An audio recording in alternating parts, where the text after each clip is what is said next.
Alright, so you're probably wondering at this point two things, hopefully.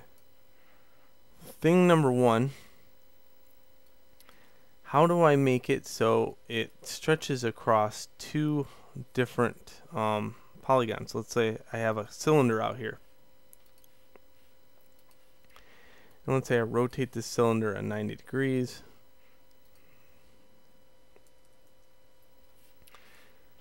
And this is going to be my fake kind of pseudo gear thing, okay? And if I have one here, and I have one here, how do I make it so this goes around those? Okay, well, first off, let's shrink it a little bit less. I'm not a miracle worker. And then this is how you do that. You show none, you show curves, you grab all your curves, and you go into animation, create lattice, square box.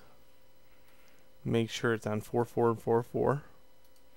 Of course, the more lattice points you add, the more weird track you can produce. And then let's just show all. Okay, so what I'm going to do is take these lattice points and move them out. And move these out.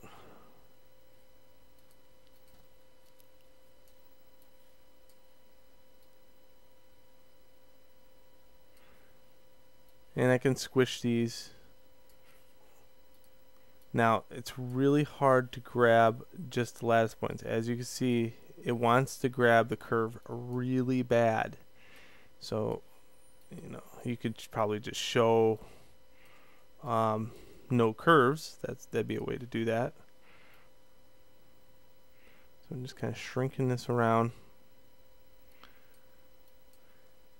And then these ones right here, I'm going to have to tweak a little bit extra just to get it to sit on top of that.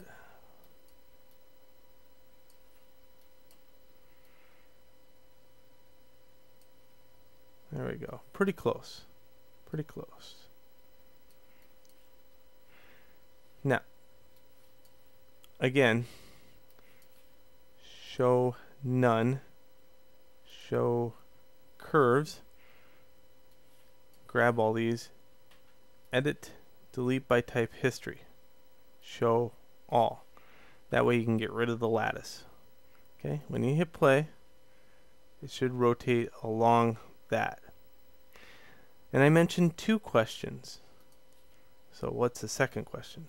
The second question is, how do I make it so it doesn't rotate just on 24 frames? Because what if I push the tank forward? If I push the tank forward in 500 frames, watch what happens. Stop.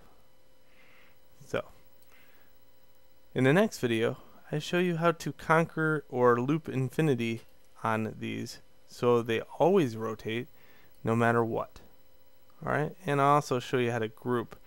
I think we can actually get the grouping down right now.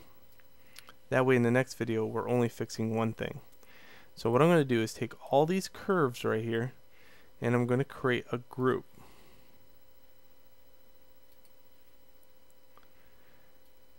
And I got this nifty locator in the scene. I might also use it for something other than world up. So I can take a middle mouse button, click and drag this over to the locator.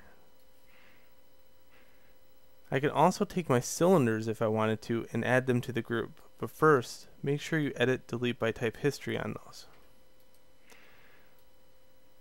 I'll add those to the group, middle mouse button, click and drag. And I'm going to save this entire mess because I forgot to save it, and that would have been bad.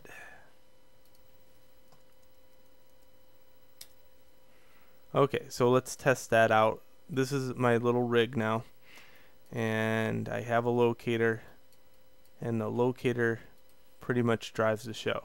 So, just like that. Good.